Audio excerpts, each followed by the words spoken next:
It's the morning of 1967 in Paris. A knock on a hotel room door awakens our girl, Elizabeth Harmon, who is sleeping in the bathtub. Her hotel is a mess, and she is running late for her highly anticipated chess match. Beth quickly swallows 2 green pills and hurriedly gets ready. She runs downstairs, and there she is, greeted by the press. Then, Beth walks over to a chessboard to begin the match. Here, the episode flashes back to when Beth is 9 years old. She stands at the scene of a car crash. Although she is unharmed, miraculously, her mother dies in the collision. After this incident, Beth is sent to a girls' orphanage. The head of the orphanage welcomes her in. She is given new clothes and a haircut there before being introduced to the other children. She learns that the orphanage dispenses pills to the girls daily, saying that these are the vitamins for the benefit of their body. The green ones in this. What are they? Magic vitamin. That night, Beth dreams about her parents. In her dream, her father, Paul, pleads to come inside the home, but her mother locks him out. They have an argument about something, and it extends so much that Paul has to leave after saying that this is the last time he comes for his family. Once I drive away, I'm not coming back. Back to the present, a teacher sends Beth to the basement to clean the class erasers. Why don't they take the erasers down to the basement? There, she sees the custodian, Mr. Shable, playing chess by himself. Beth is immediately intrigued by the game. Eventually, she starts demanding that Shable teach her how to play. Although he initially declines, I don't play straight deuce. Then Shable agrees when Beth reveals that she has learned how the pieces move on the board simply by observing his solo games. They both play a game together, and Shable quickly defeats her using a strategy called the Scholar's Mate. Let's go with the Scholar's Mate. That night, it's revealed that Beth is accumulating her green pills, which are not vitamins, but tranquility pills. She ingests multiple pills at once at night and can envision a chessboard on the ceiling of her dormitory. Through her visions, she can improve her strategy for the game. The following day, while playing a game with Shable, Beth immediately loses her queen. The custodian insists that she resign the game out of sportsmanship as she lost the queen so early. You're resigned now. At this, Beth gets angry and badmouths at the old guy. So Shable then locks her out of the basement. After a few days, Shable eventually lets Beth back in, and they begin playing the games daily. He teaches her chess strategies and the game's finer points, such as the names of each square on the board and opening moves like the Queen's Gambit. The Queen's Gambit. As she improves, Shable admits that she is astounding at chess. You're astounding. One day, Beth goes to the basement to find that Shable invited a man named Mr. Gans to watch her play. Gans is the head of a local chess club and also teaches chess at the local high school. However, Beth easily defeats him. After that, Beth beats Gans and Shable while simultaneously playing them on 2 boards. Seeing this, Gans gets permission from Deerdorf to bring Elizabeth to the high school chess club to play all 12 members at once. He maintains that you are a phenomenal chess player. Just then, the orphanage is reported for violating state law.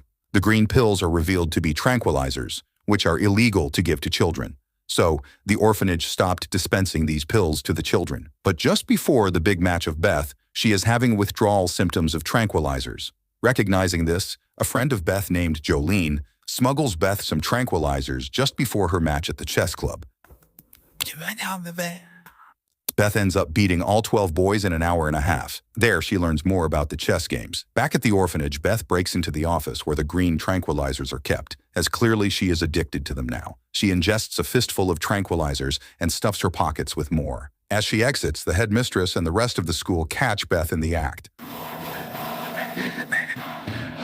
Just then, Beth passes out and collapses in front of them under the effect of pills. Jumping forward in time, Beth is now a 15-year-old girl. One day, a couple comes to the orphanage looking to adopt a teenage girl. The headmistress introduces Beth to the couple, Alma and Alston Wheatley. To Beth's surprise, the Wheatleys adopt her. She arrives at her new home. Alston is largely dismissive of her. However, Alma is polite, but she is distant. I bet you'd like to see your room. After some days, Alston departs for a work trip, and Alma largely ignores Beth and sinks into drugs and drinking due to her depression. Beth is also not very welcome at school, and most of the other girls make fun of her for being smart. Things are made worse after Alma buys her ill-fitting, unfashionable clothing. Alma also refuses to buy Beth a chess set. Another time, Gary. One day, Alma sends Beth to the local general store to fill a prescription for her. It turns out that Alma's subscription is for green tranquilizers. Seeing this, Beth immediately begins stealing Alma's pills and getting refills from the pharmacist for herself under Alma's prescription. She is again able to envision playing chess on the ceiling of her bedroom by using these pills. Beth also steals a chess magazine from a shop. She discovers that there are chess tournaments with cash prizes, including the multi-day state tournament taking place at a local high school. But the entry fee is $5, and Beth has nothing. Alma is also living a life hand-to-mouth. She tells Beth that they are having money troubles as Alston is sending a minimal amount of cash home. Beth offers to get a job, but Alma declines. Yeah, I could get a job. I could work in a store. So Beth writes to Shaybel to ask for the money and promises to pay him back double if she wins any money. After a few days, Shaybel sends the cash and Beth becomes happy as she now can get entry into the tournament. At the tournament, the registrars taunt Beth as she is entering the competition as an unranked competitor. Are you sure you want to do this? They say that Harry Beltic, who is the state champion, is also participating in the tournament and has a high ranking. However, Beth doesn't get worried about hearing this. She is taken aback when she sees a handsome young man, Towns, at the tournament. Beth learns quite a bit about chess at the tournament, such as the purpose of the chess clock, the touch move rule, how to gain an official ranking in the competitive chess world, and the purpose of the notepad. Despite not knowing the tournament formalities, she easily wins all her matches on her first day. Beth is also thrilled as she watches Beltic defeat his opponents. On the second day, she is paired against Towns. He is enrolled at the local university and came in 5th place at the U.S. Open chess tournament in Las Vegas. The match between Beth and Towns is tough, but Towns eventually is forced to resign. After the match, he compliments Beth on her victory. You really are something.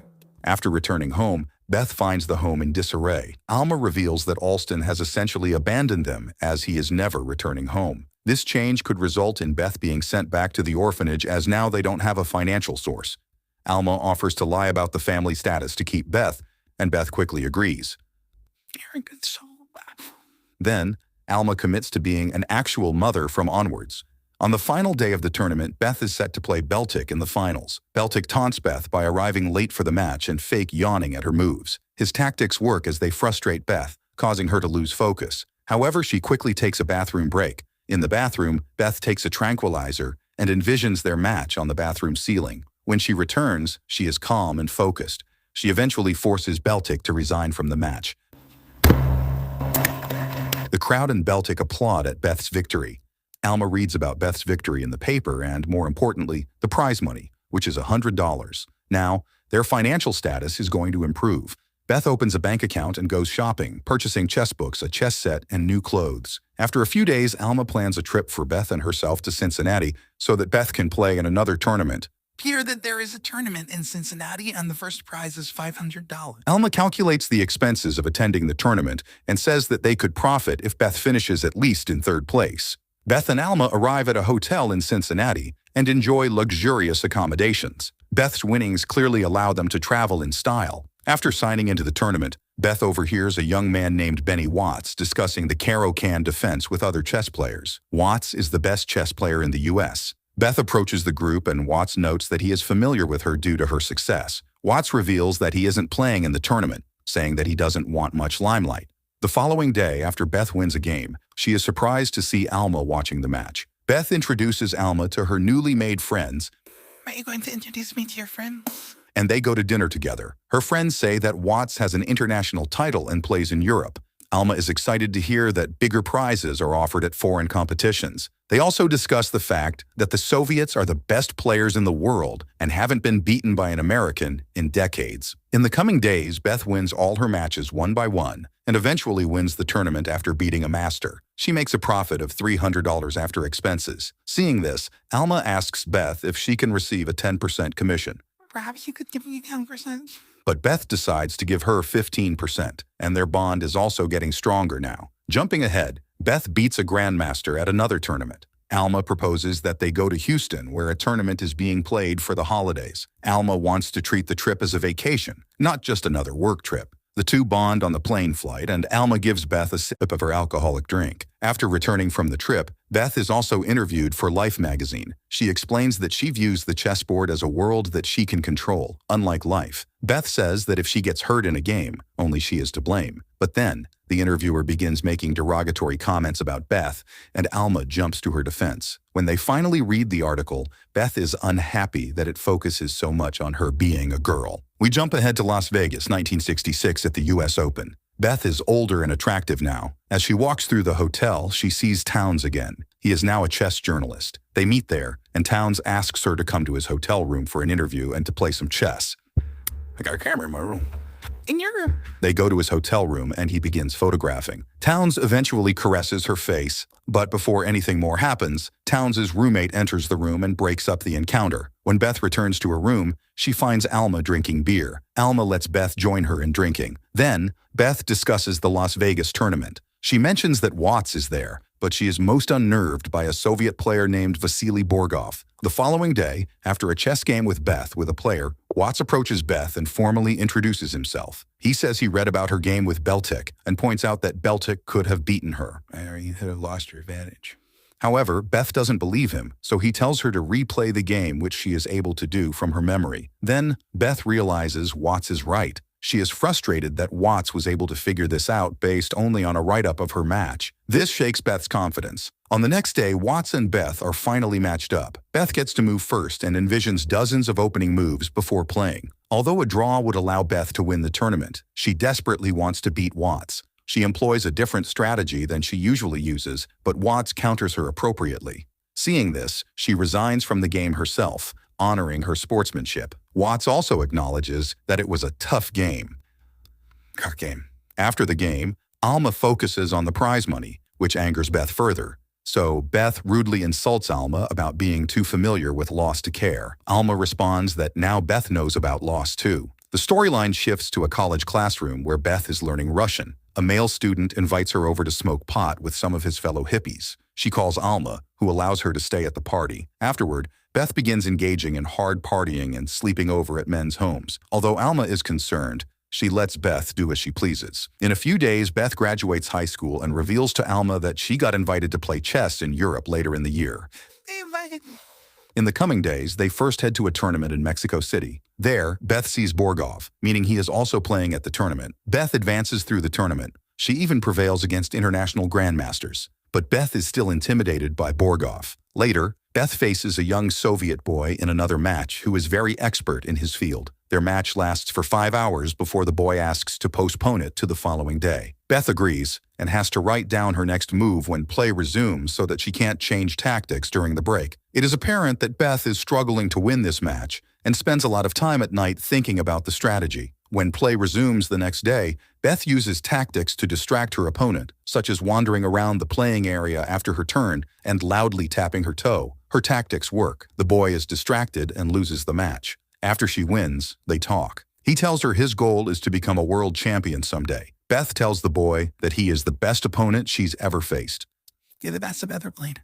The boy mutters that she only thinks that because she's never played Borgov. The following day, Beth is standing in the back of an elevator when Borgov and 2 other Soviets walk in. They are clearly talking about her in Russian, which Beth can understand due to her Russian classes. The Soviets consider her a threat to their chess dominance and have been looking into her. One thinks Borgov should beat her here, or in a future European tournament to crush her spirit. The other thinks he should wait to defeat her until she comes to the Soviet Union, where they will be on their premises, and she will be isolated. Soon, in the tournament, Borgov and Beth are paired up. We learn that Borgov is the master of the Sicilian strategy and hopes to induce Beth into using it with his opening move. We also learn that the player who moves first always has the advantage in chess, and in this match, Borgov has moved first. Beth soon realizes that she has been outplayed. She tries to resist but fails, so she resigns from the game. Beth returns to her hotel room, where she sees Alma lying in bed. Beth immediately recaps the game while changing her clothes. After she finishes talking, Beth realizes Alma is non-responsive. Beth looks closer and realizes Alma is dead. The hotel offers to compensate Beth and help her in any way. It is implied that the alcohol in Alma's hotel room poisoned her after she consumed too much of it. What the hell we can do to help? Later that night, Beth calls Alston and tells him of Alma's death. She asks for his help, but he is reluctant to get involved. Alston tells Beth to bury Alma in her family's plot. He also offers to give Beth the house in the mortgage. Alston has no sympathy for Alma or Beth at all. After the death of Alma, Beth is further depressed and indulges in drinking and taking tranquilizers. After a few days, Beth walks into her now empty home, clearly still grieving for Alma. She gets a call and is surprised to hear from Beltic. He heard of her loss to Borgov. He acknowledges that she is better than him in chess, but still, I know you're better than me.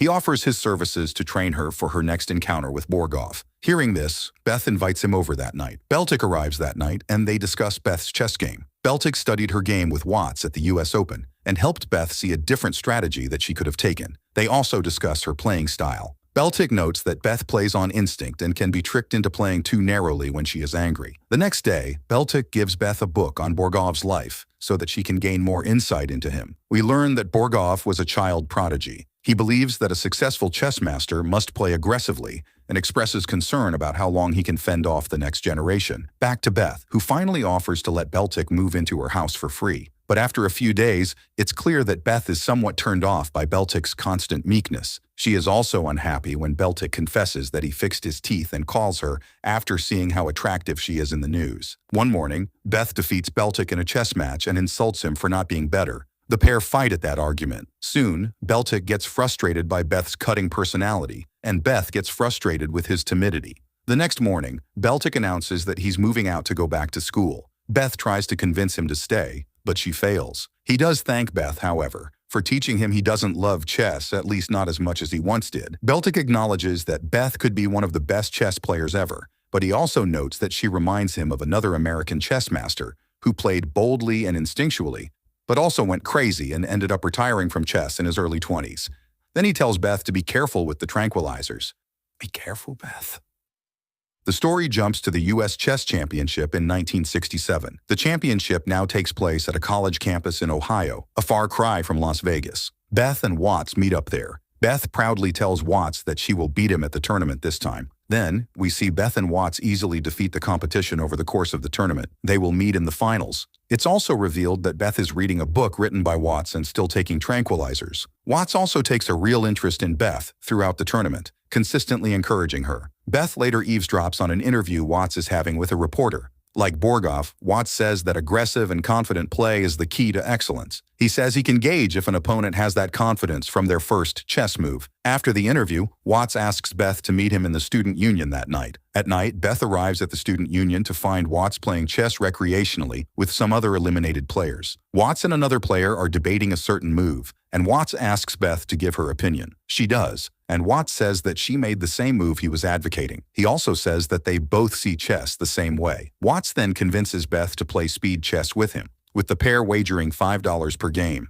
They play at lightning speed, making each move in mere seconds. The public is watching from above, but to the bad luck Beth, she loses every single game, and her frustration starts increasing with each loss. Watts eventually cleans Beth out of all her money. She storms back to her room, where she breaks down in tears. The next day, Beth is relaxing outside when Watts approaches her. He says that she's the best player at the tournament. Beth asks if he's trying to manipulate her out of the tournament, and Watts responds that he doesn't need to do that to beat her. Watts explains he only won last night because he's far more experienced at speed chess. I'm better at speed chess than you are. I play a lot of it in New York. When she brings up her loss from years ago, he says it was a long time ago, and she was distracted. But now that she has matured, she should be able to beat him. The finals arrive between Watts and Beth. In their match, Watts gets to play first, which gives him the advantage. But Beth is calm and collected. However, the story jumps to the post-match with Watts and Beth drinking together at a bar. It's revealed that Beth beat Watts in only 30 moves. Yes, she is the U.S. champion now. Although Watts is unhappy, he praises Beth's growth. Watts explains that as the U.S. champion, she will be asked to play in the Soviet Union, just as he has done as the former U.S. champion.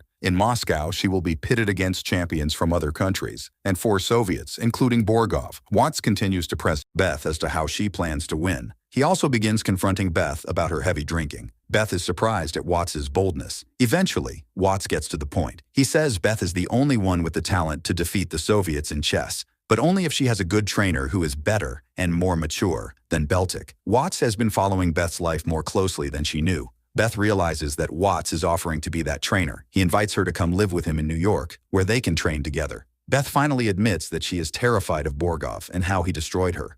Watts replies that she wasn't ready to beat him back then, but can do it now. She agrees to train with Watts, and he says they will leave for New York in the morning. He can sleep in my living room, and hey, for Paris, left. We cut to Beth and Watts driving to New York. They sing songs, play chess matches without a board in their mind, discuss strategy, and brush up on their Russian skills. They arrive at Watts' tiny, dingy apartment. He sets up an air mattress for Beth in the living room and notes that he doesn't have alcohol. Beth's training begins immediately, Watts has them play through Borgov's old games and really study chess strategy. He notes that the Soviets work in teams while Americans work alone. He hopes that their collaboration will raise her game. One night, some of Watts's friends came over. Two are chess players, including a grandmaster. Another is a Parisian model named Cleo, who used to date Watts. The two women bond as Cleo praises Beth's intellect. After some time, Watts proposes that they all should play chess, Beth versus himself and his two chess-playing friends at the same time. Beth counters, proposing they will play simultaneous speed chess for $10 per game. And here, the magic happens. She defeats all three simultaneously, multiple times. After the others leave, Watts tells Beth that nobody's beaten him that badly in 15 years. Well, buddy, has not in 15 years. The story moved to Paris in 1967. Beth arrives at a hotel for her first European tournament, at which Borgov is playing. The press and numerous fans also attend the tournament. During an interview, Beth responds to questions about her glamorous lifestyle. She also surprises Borgov by stating she's reviewed his old games. In the coming days, Beth stays focused and cuts her way through the tournament. Eventually, she advances to the finals against Borgov. The night before the finals, Cleo asks Beth out for a drink. Beth goes down to meet her at the bar for a single drink. But as expected, one drink turns into many. Beth daydreams of living in France and being like the French girls. There, she also admits to being in love with Towns. We cut to the scene at the beginning of the series as Beth wakes up late for her match. We know that the match is against Borgov. She takes some tranquilizers before rushing downstairs to the match. After reaching there, Beth apologizes, and the match begins. Beth even gets to move first. As the match progresses, Beth grows more agitated and hungover. Beth hesitates, and then makes a tentative move. Borgov responds quickly and confidently. A tear streams down Beth's cheek and she resigns. She knows that she has made a mistake due to her hangover. And now, showing her sportsmanship, she accepts the defeat. On the flight back to America, Beth talks to Watts on the phone. She says the outcome wouldn't have been different, even if she wasn't hungover. Watts asks her to come back to New York, but Beth chooses to go home. She tells Watts that she is unsure what she wants to do next. Upon return, Beth's lawyer calls and says that Alston refuses to sign the house to her. That's why they arrange a meeting where Beth confronts Alston. However, he refuses to acknowledge his promise concerning the house or even his adoption of Beth. Alston even insults Alma, but Beth defends her. She finally offers to buy the house from Alston for $7,000. Says she doesn't want this house to get sold. Her offer is accepted. Then, Beth remakes the entire house, removing almost all of the existing decorations and furniture, and replacing it with her own. Soon after, a Christian organization contacts Beth and offers to financially support her if she goes to the Soviet Union. She calls Watts, who tells Beth to accept their offer And can't play another match before the lackey. and stay focused. She tries to mend his life again but cannot stop herself from drinking heavily. She is so much under the burden of the defeat from Borgov that she spends her whole days from dawn to dusk drinking. It ends only when she passes out and hits her head on a table. She also ignores attempts by Beltic to contact her. One day, Beth arrives hungover and disheveled at a local tournament that she is promoting. There, she meets the first person Beth ever beat in a tournament, another girl. She tells Beth how much of an inspiration she is, but Beth doesn't respond to her very well. Beth then goes outside for a smoke, where Beltic is waiting for her. He says that he works at the local supermarket. He had seen Beth in disarray at the market several times. That's why Beltic expresses concern for her. But Beth doesn't want his concerns anymore, so he wishes her good luck and leaves. The next morning, Beth hears a knock on the door. Assuming it's Beltic again, she angrily answers the door. However, when she opens the door, Beth is surprised to find her old friend Jolene standing there. She has come to meet her childhood friend from the orphanage. Jolene tells Beth that Shable died and that they should go to the funeral together. Mr. Shable died. Here they after the law. We learn that Jolene went to college and is now a paralegal. She hopes to attend law school and become a radical lawyer fighting for civil rights. In Beth's house, Jolene sees the tranquilizers and notes that Beth must now be doing a lot more than taking pills. However, Beth changes the topic and confesses that she's afraid of going to the Soviet Union and admits that all she wants to do is drink. She's also worried that she is crazy, just like her mother. Jolene tells Beth her history doesn't bind her and gives Beth a present, the missing chess book from her childhood. The following day, the pair begin the drive to Shable's funeral. On the way, they stop at the trailer home where Beth lived with her mother, Alice. Alice and Paul were wealthy, but Alice ended up in poverty somehow. Then Beth and Jolene drive by the orphanage they both lived at, but Beth doesn't want to go inside. The pair attend Shable's funeral. where Beth expresses sorrow and mentions she never paid him back his entry fee to her first chess tournament. After the funeral, Beth returns to the orphanage after all. There, she sees the headmistress walking with the help of a cane. She broke her hip and suffered a permanent injury soon after Beth left, but the headmistress doesn't recognize Beth. You should enjoy. Beth then goes to the basement, where she learns to play chess with Shable. She finds that Shable collected press clippings about her career. Beth takes a picture of the two of them he had kept, and then weeps in Jolene's car. Her emotions have overflowed by remembering all the memories of her past. Jumping forward, Beth is meeting with the Christian group that paid for her to play a tour in San Francisco and is planning to pay her way to the Soviet Union. But in return, they want her to make a pre-written statement to the press praising Christianity. However, Beth refuses to do it and returns their money.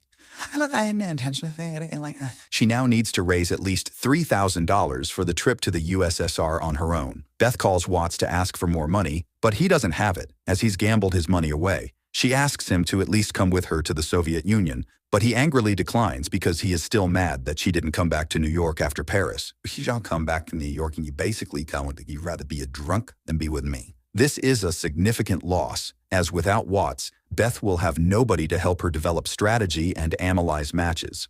The Chess Federation also gives Beth a very small sum, because they are angry at her because she's refused to do press. While the State Department won't pay her for the trip, it will send a federal agent to protect Beth on her trip. Jolene finally offers to give Beth the money. Jolene explains that she has also been following Beth's career over the years and considers Beth her family. Beth promises to pay Jolene back once she wins. On her flight to the Soviet Union, the government agent tells Beth to always remain in the hotel and never go out alone. He also tells her to be on the lookout for any messages she may receive from Borgov about the game. Beth and the agent land in Moscow. She settles into her hotel room and waits for her games to start. The tournament begins in a large hall with a huge applause. Beth defeats her first opponent in 27 moves. A commentator recounts that Beth's first opponent likely underestimated Beth because she is a woman and an American. While walking with her bodyguard through the city, Beth sees dozens of Soviets playing chess in a park. She continues to stay sober and advances through the tournament. One day, after she wins her third match, Borgov gets up from his seat to review her board. This shows that Borgov is also now taking Beth seriously.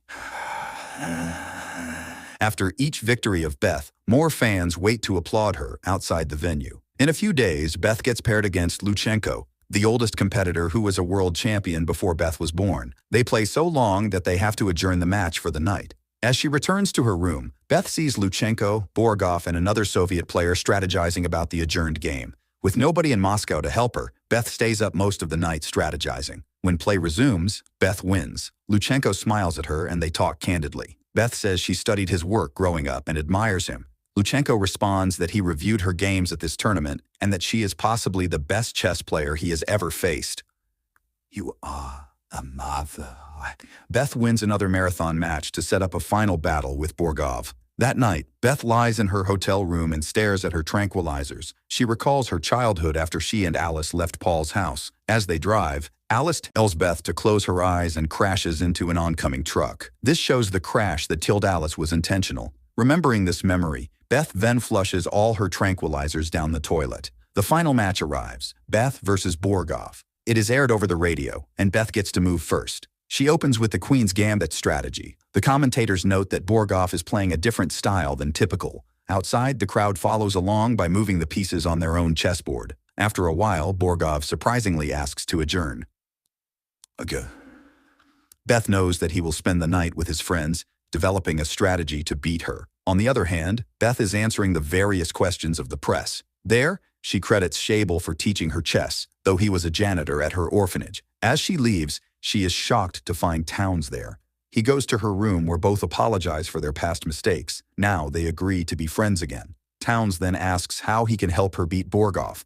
At this, she confides that she thinks she needs the pills and booze to win and that she can't visualize the game without them. Towns gets her to admit that she has been doing fine without them and helps her fall asleep. When Beth awakens, fully rested, she finds Towns has been busy. He has coffee for Beth, her game with Borgov recreated, and people waiting to talk to her on the phone. When Beth answers the phone, she is delighted to hear Watts at the other end. The New York Times has been covering the match, so Watts gathered a support team to follow her progress and help advise her as needed. The team includes Beltic, her registrar friends, And the other two players Beth beat at speed chess while living with Watts. The group helps Beth prepare for the resumption of play. Meanwhile, a commentator notes that the longer the match continues, the more Borgov's advantage will grow, as his strength is the endgame versus Beth's strength as an opener. As they play, Borgov makes unexpected moves that Beth and her friends did not discuss in their planning discussions.